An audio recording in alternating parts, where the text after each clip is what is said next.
Postulasagan, 7. kafli. Þá spurði æðstipresturinn: Er þessu svo farið? Stefán svaraði: Heyrið mig, bræður og feður.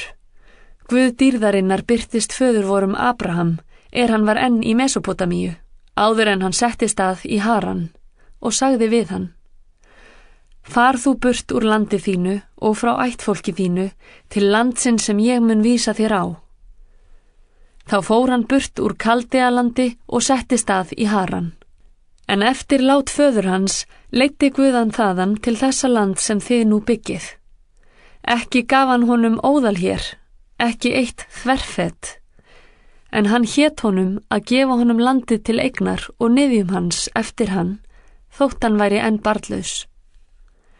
Guð sagði að niðjar hans myndu búa sem aðkomumenn í ókunnu landi og verða þjáðir og þrælkaðir í 400 ár. En þjóðinni sem þrælkar þá mun ég refsa, sagði Guð, og eftir það munu þeir fara þaðan og þjóna mér á þessum stað. Guð gaf honum sáttmála umskurnarinnar.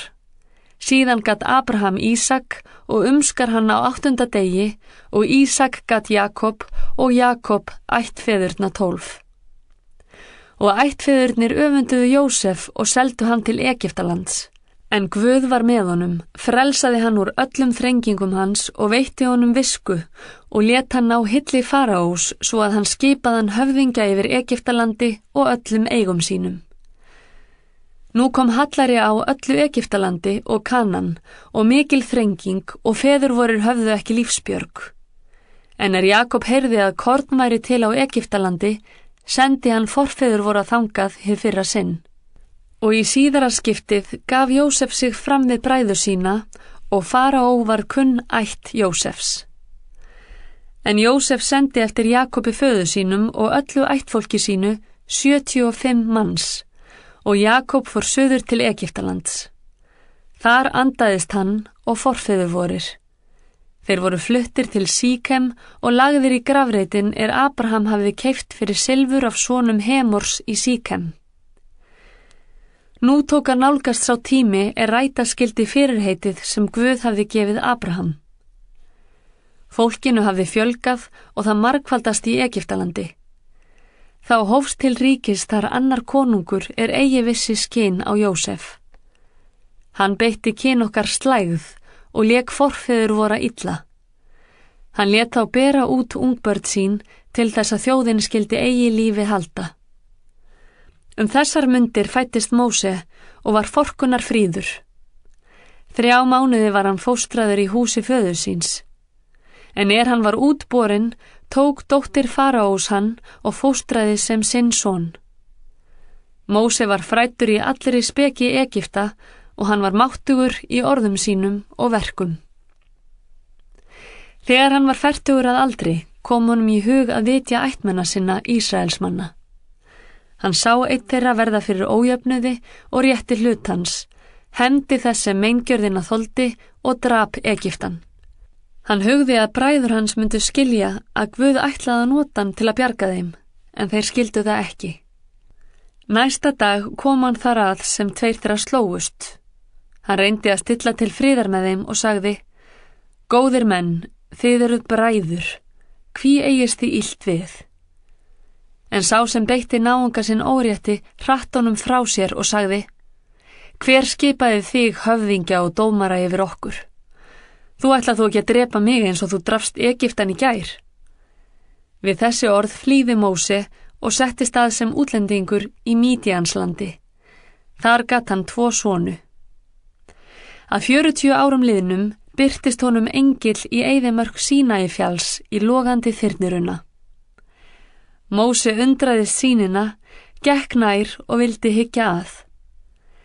Þá hljómaði rödd drottins: Ég Guð forfeðra þinna, Guð Abrahams, Ísaks og Jakobs.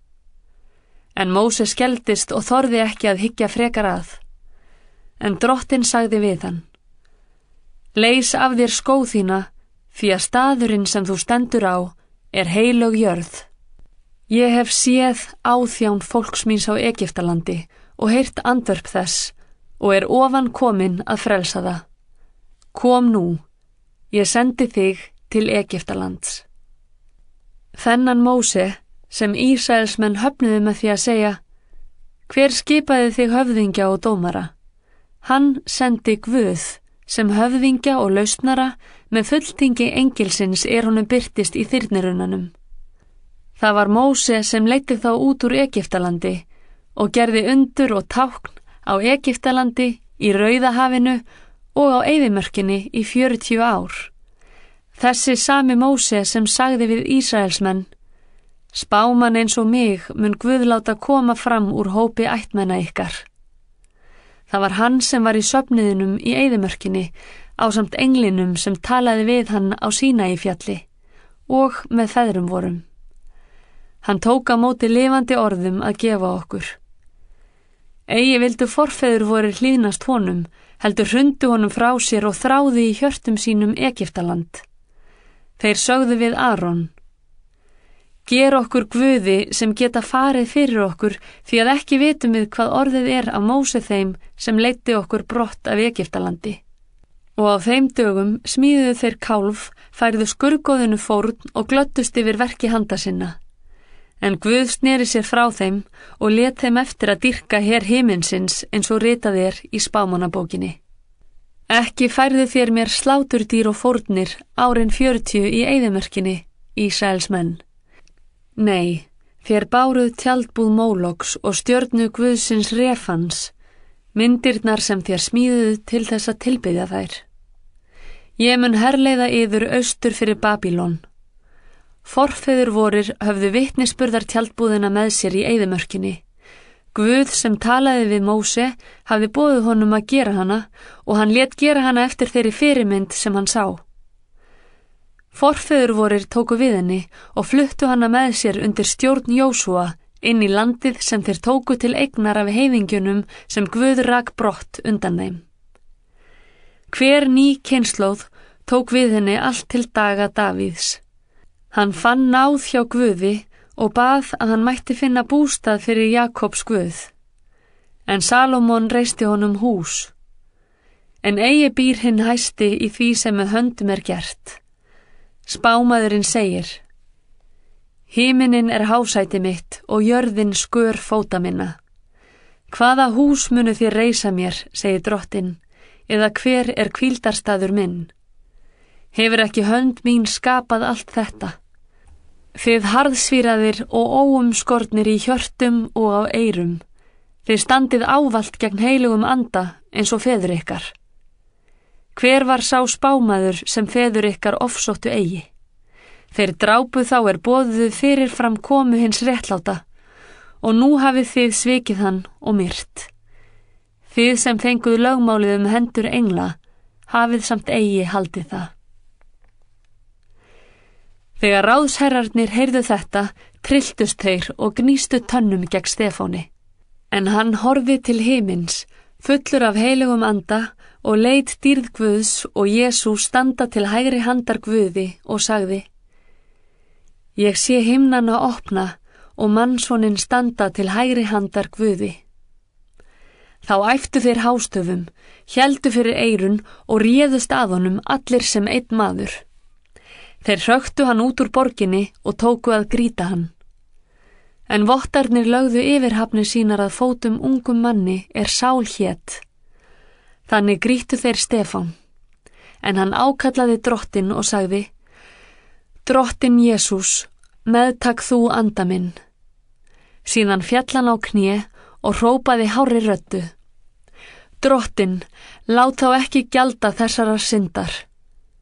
Þegar hann hafði þetta mælt, sofnaði hann. Postulasagan, 8. kafli. Sál lét sér vel líka líflát hans. Á þeim degi hófst mikil ofsókn gegn söfnuðinum í Jerúsalem. Allir nema postularnir dreifðust út byggðir Júdeu og Samaríu. Guðræknir menn greftruðu Stefán og höfðu sorgarathöfn mikla. En Sál gerði sér allt far að uppræta söfnuðinn. Hann óð inn í hvert hús, dróð þaðan bæði karla og konur og lét setja í varðhald. Þeir sem dreifst höfðu fóru víðsvegar og fluttu fagnaðarerindið. Filippus fór norður til höfuðborgar Samaríu og prédikaði Krist þar. Menn hlýddu með athygli á orð Filippusar þegar þeir heyrðu hann tala og sáu táknin sem hann gerði. Margir höfðu óhreina anda og fóru þeir út af þeim með ópi miklu. Margir lamamenn og haltir voru læknaðir. Mikill fögnuður varð í þeirri borg. Maður nokkur, Símon að nafni, var fyrir í borginni. Hann lagði stund á töfra og vakti hrifningu fólksins í Samaríu. Hann þóttist vera næsta mikill. Allir flykktust til hans, háir og lágir, og sögðu: Þessi maður er kraftur Guðs, sá hinn mikli. En því flykktust menn hann að hann hafði lengi glapið þá með töfrum. Nú trúðu menn Filippusi þegar hann flutti fagnaðarerindið Guðs ríki og nafn Jesú Krists og létu skýrast, bæði karlar og konur. Meira að segja Símon tók trú. Hann var skýrður og gerðist mjög fylgisamur Filippusi. Og hann sá tákn og mikil kraftaverk gerast, var hann frá sér numinn. Þegar postularnir í Jerúsalem heyrðu að íbúar Samaríu hefðu tekið við orði Guðs, sendu þeir til þeirra þá Pétur og Jóhannes. Þeir fóru norður þangað og báðu Guð að veita þeim heilagan anda, því að enn var andinn ekki kominn yfir neitt þeirra. Þeir voru aðeins skýrðir til nafns drottins Jesú. Nú lögðu þeir hendur yfir þá og fengu þeir heilagan anda. En Símon sá að menn fengu heilagan anda þegar postularnir lögðu hendur yfir þá, bauð hann þeim fé og sagði: Gefið einnig mér þetta vald, að hver sá ég legg hendur yfir, fái heilagan anda. En Pétur svaraði: Þrífist aldrei silfur þitt, né sjálfur þú, fyrst þú hugðist eignast gjöf Guðs fyrir fé. Þú átt hvorki skerf né hlut í þessu, því að þú ert ekki einlægur í hjarta þínu gagnvart Guði. Snúð því huga þínum frá þessari illsku þinni og bið drottinn að hann mætti fyrirgefa þér það sem þú hafðir í huga. Því að ég sé að þú ert fullur gallbeiskju og fjötraður ranghugsun. Símon sagði: Biðjið fyrir mér til drottins, að ekkert komi það yfir mig sem þið hafið mælt. Þeir höfðu nú vitnað og boðað orð drottins, sneru þeir aftur áleiðis til Jerúsalem og boðuðu fagnaðarerindið í mörgum þorpum Samverja. En engill drottins mælti til Filippusar: Statt upp og gakk suður á veginn sem liggur ofan frá Jerúsalem til Gaza. Þar óbyggð. Hann hlýddi og fór. Þá bar að mann frá Eþjópíu. Hann var háttsettur hirðmaður hjá drottningu Eþjópa, sem kallast Kandake, og settur yfir alla fjárhirslur hennar. Hann hafði farið til Jerúsalem til að biðjast fyrir og var á heimleið, sat í vagni sínum og las Jesaja spámann. Andinn sagði þá við Filippus: Gakk að þessum vagni og vertu sem næst honum. Filippus skundaði þangað og heyrði manninn vera að lesa Jesaja spámann. Hann spurði: Hvort skilur þú það sem þú ert að lesa? Hinn svaraði: Hvernig ætti ég að geta það ef enginn leiðbeinir mér? Og hann bað Filippus stíga upp í og setjast hjá sér. En orð þeirra ritningar sem hann var að lesa voru þessi: Eins og sauður sem leiddur til slátrunar, eða eins og lamb sem þegir fyrir þeim ríja það. Svo lauk hann ekki upp munni sínum. Hann var niðurlægður, en Guð nam brott sektardóm hans. Hver getur sagt frá ætt hans, því að líf hans var hrifið burt af jörðinni? Hirðmaðurinn mælti þá við Filippus: Segð þú mér, hvert segir spámaðurinn þetta, sjálfa sig eða einhvern annan? Filippus tók þá til orða, hóf máls á ritningu þessari og boðaði honum fagnaðarerindið Jesú. Þegar þeir fóru áfram veginn, komu þeir að vatni nokkru. Þá mælti hirðmaðurinn: Hér vatn. Hvað hamlar mér að skýrast? Filippus sagði: Ef þú trúir af öllu hjarta það heimilt. Hirðmaðurinn svaraði honum: Ég trúi að Jesús Kristur sé sonur Guðs. Hann lét stöðva vagninn og stigu báðir niður í vatnið, Filippus og hirðmaðurinn, og Filippus skýrði hann. En þeir stigu upp úr vatninu, hreif andi drottins Filippus burt. Hirðmaðurinn sá hann ekki framar og fór fagnandi leiðar sinnar. En Filippus kom fram í Asdót, fór og flutti fagnaðarerindið í hverri borg, uns hann kom til Sesaríu. Postulasagan, 9. kafli. Sál hélt enn áfram að æða með líflátshótanir gegn lærisveinum drottins. Nú fór hann á fund æðstaprestsins og beittist bréfa af honum til samkundnana í Damaskus, að hann mætti flytja í böndum til Jerúsalem, þá hann kynni að finna og væru þessa vegar, hvort heldur karla eða konur. En þegar hann var á ferð sinni kominn í nánd við Damaskus, leiftraði skyndilega hann ljós af himni. Hann fjall til jarðar og heyrði rödd segja við sig: Sál, Sál, hví ofsækir þú mig? En hann sagði: Hver ert þú, drottinn? Þá var svarað: Ég Jesús sem þú ofsækir, en statt upp og gakk inn í borgina og þér mun verða sagt hvað þú átt að gera. Förunautar hans stóðu orðlausir. Þeir heyrðu að vísu raustina en sáu engan. Sál reis á fætur en þegar hann lauk upp augunum sá hann ekkert. Þeir leiddu hann við hönd sér inn í Damaskus. 3 daga var hann sjónlaus og át hvorki né drakk. Í Damaskus var lærisveinn okkur sem hét Ananías. Við hann sagði drottin í sín: Ananías. Hann svaraði: Hér ég, drottin. Drottin sagði við hann: Far þegar í stræti það sem kallað hið beina, og í húsi Júdasar skaltu spyrja eftir manni frá Tarsus heitir Sál, hann að biðja. Og hann hefur í sín séð mann, Ananías að nafni, koma inn og leggja hendur yfir sig til þess að hann fái aftur sjón. Ananías svaraði: Drottin, heyrt hef ég marga segja frá manni þessum, hve mikið illt hann hefur gert þínum heilugu í Jerúsalem, og hér fer hann með vald frá æðstuprestunum að færa í bönd alla þá sem ákalla nafn þitt.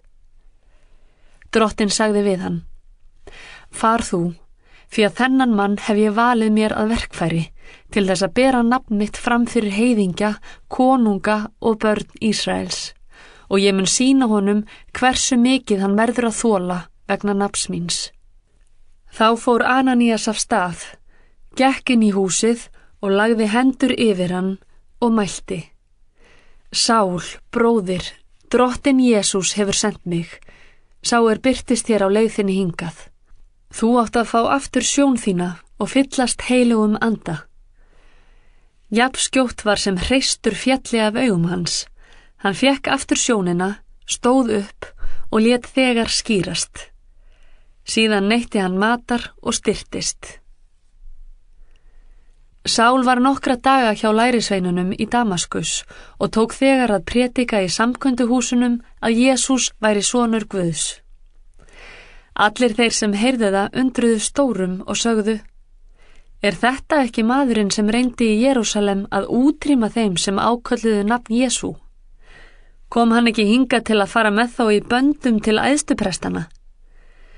En Sál eldist æ meir og gerði þá gyðinga sem bjuggu í Damaskus rökþrota, hann sannaði að Jesús væri Kristur.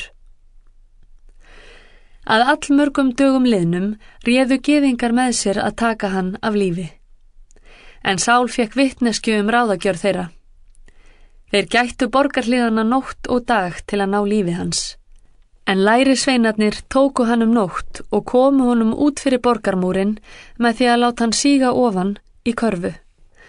Þá Sál kom til Jerúsalem, reyndi hann að samlaga sig lærisveinunum, en þeir hrættust hann allir og trúðu ekki að hann væri lærisveinn. En Barnabas tók hann að sér, fór með hann til postulana og skýrði þeim frá hvernig hann hefði séð drottin á veginum, hvað hann hefði sagt við hann og hversu einarðlega hann hefði talað í Jesú nafni í Damaskus.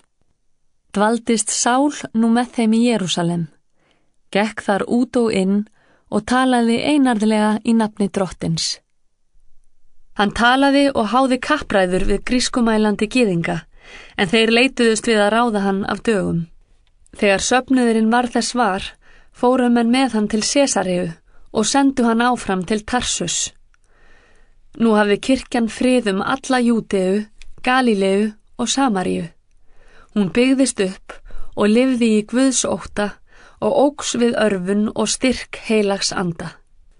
Svo bar við Pétur var að ferðast og vitja allra að hann kom og til hinna heilugu sem áttu heima í Lítu. Þar fann hann mann okkur, Eneas að nafni, í 8 ár hafði legið rúmfastur. Hann var lami. Pétur sagði við hann: Eneas, Jesús Kristur læknar þig, statt upp og bú þig. Jafnskjótt stóð hann upp.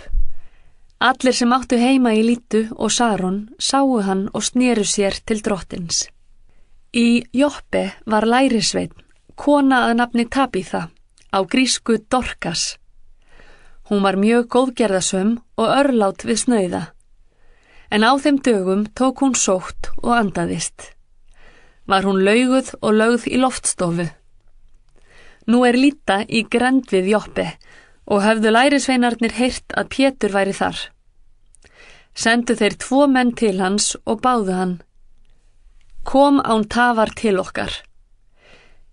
Pétur brá við og fór með þeim. Þegar þangað kom, fóru þeir með hann upp í loftstofuna og allar ekkjurnar komu til hans grátandi og sýndu honum kirtla og yfirhafnir sem Dorkas hefði gert meðan hún var hjá þeim. En Pétur lét alla fara út, féll á kné og baðst fyrir. Síðan sneri hann sér að líkinu og sagði: Tabitha, rís upp.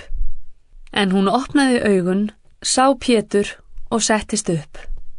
Og hann rétti henni höndina og reisti hana á fætur, kallaði síðan á hina heilugu og ekkjurnar og leiddi hana fram lifandi.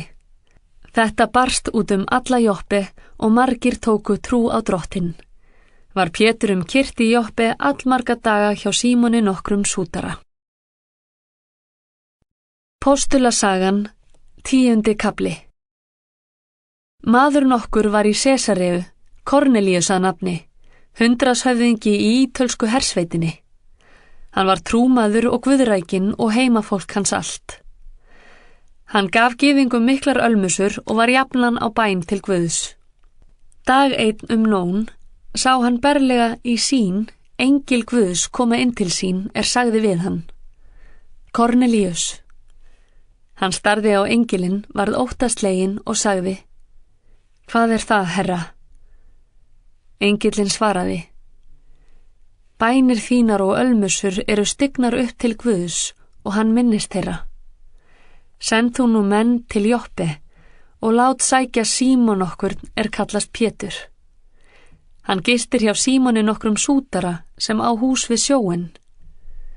Þegar engillinn sem talaði við hann var farinn, kallaði hann á 2 heimamenn sína og guðrækinn Hermann. Einn þeirra honum voru handgengnir, sagði þeim frá öllu og sendi þá til Joppe. Daginn eftir, þeir voru á leiðinni og nálguðust bæinn, gekk Pétur upp á húsþakið hádegi til að biðjast fyrir. Kenndi hann þá hungur svo vildi matast. En meðan verið var að matriða fékk hann vitrun. Hann sá himininn opinn og hlut nokkur koma niður, líkan stórum dúki. Var hann látinn síga til jarðar á 4 skautum. Þar voru á allskyns ferfætt dýr, skriðdýr jarðar, svo og fuglar himins. Og honum barst rödd: Slátra nú Pétur og et. Pétur sagði: Nei, Drottinn, engan veginn. Aldrei hef ég etið neitt vanheilagt né óhreint. Aftur barst honum rödd: Eigi skalt þú kalla það vanheilagt sem Guð hefur lýst hreint. Þetta gerðist 3 sinnum og jafnskjótt var hluturinn uppnuminn til himins. Meðan Pétur var að reyna að ráða í hvað þessi sýn ætti að merkja, höfðu sendimenn Kornelíusar spurt upp í hús Símonar. Nú stóðu þeir fyrir dyrum úti og kölluðu: Er Símon sá nefnist Pétur gestur hér? Pétur var enn að hugsa sýnina þegar andinn sagði við hann: 3 menn eru að leita þín. Flýt þér ofan og far hiklaust með þeim því að ég hef sent þá. Pétur gekk þá niður til mannana og sagði: Ég sá sem þið leitið að. Hvers vegna eru þið komnir hingað? Þeir sögðu: Kornelíus hundraðshöfðingi, réttlátur maður og guðrækin og í miklum metum meðal allra gyðinga, fékk bendingu frá heilugum engli að senda eftir þér og fá þig heim til sín að heyra hvað þú hefðir að flytja. Þá bauð hann þeim inn og lét þá gista. Daginn eftir tók hann sig upp og fór með þeim og nokkrir úr söfnuðinum í Joppi með honum. Næsta dag komu þeir til Sesareu. Kornelíus bjóst við þeim og hafði boðið til sín frændum og virta vinum. Þegar Pétur kom, fór Kornelíus á móti honum, féll til fóta honum og veitti honum lotningu. Pétur reisti hann upp og sagði: Stattu upp, ég maður sem þú. Og hann ræddi við hann og gekk inn og fann þar marga menn samankomna. Hann sagði við þá: Þið vitið að gyðingi bannað að eiga samneyti við annarar þjóðar mann eða koma til hans. En Guð hefur sýnt mér að ég á engan að kalla vanheilegan eða óhreinan. Fyrir því kom ég mótmælalaust eftir mér var sent. Nú spyr ég hvers vegna þið senduð eftir mér. Kornelíus mælti: Í þetta mund fyrir 4 dögum var ég að biðjast fyrir að nóni í húsi mínu. Þá stóð maður frammi fyrir mér í skínandi klæðum og mælti: Kornelíus, Guð hefur heyrt bæn þína og minnst ölmusugerða þinna. Nú skalt þú senda til Joppi eftir Símoni kallast Pétur. Hann gistir í húsi Símonar sútara við sjóinn. Því sendi ég jafnskjótt til þín og vel gerðir þú að koma. Nú erum við öll hér saman frammi fyrir Guði til að heyra allt sem Drottinn hefur boðið þér. Þá tók Pétur til máls og sagði: Sannlega skil ég nú að Guð fer ekki í manngreinarálit. Hann tekur opnum örmum hverjum þeim sem óttast hann og ástundar réttlæti, hverrar þjóðar sem Þið þekkið orðið sem hann sendi börnum Ísraels þegar hann flutti fagnaðarerindið frið fyrir Jesú Krist sem Drottinn allra. Þið viti hvað gerst hefur alla Júdeu en hófst í Galileu eftir skírnina sem Jóhannes predikaði. Það sagan Jesú frá Nasaret, hvernig Guð smurði hann heilugum anda og krafti. Hann gekk gerði gott og græddi alla sem djöfullinn undirokaði því að Guð var með honum. Við erum vottar alls þessa hann gerði, bæði í landi gyðinga og í Jerúsalem. Og hann tóku þeir af lífi með því að hengja hann upp á tré. En Guð uppvakti hann á 3. degi og lét hann birtast, ekki öllum almenningi heldur okkur, vottunum sem Guð hafði áður valið. Við átum og drukkum með honum eftir að hann var risin upp frá dauðum. Og hann bauð okkur að predika fyrir alþjóð og vitna að hann sá sem Guð hefur skipað dómara lifenda og dauðra. Honum bera allir spámennirnir vitni að sérhver sem trúir á hann fái vegna hans fyrirgefningu syndana. Meðan Pétur var enn að mæla þessi orð, kom heilagur andi yfir alla þá orðið heyrðu. Hinir trúuðu gyðingar sem komið höfðu með Pétri urðu furðu lostnir að Guð hefði einnig gefið heiðingjunum heilagan anda, því þeir heyrðu þá tala tungum og mikla Guð. Þá mælti Pétur: Hver getur varnað þess að þeir verði skírðir í vatni? Þeir hafa fengið heilagan anda sem við. Og hann bauð að þeir skyldu skírðir í nafni Jesú Krists. Síðan báðu þeir hann að standa við í nokkra daga.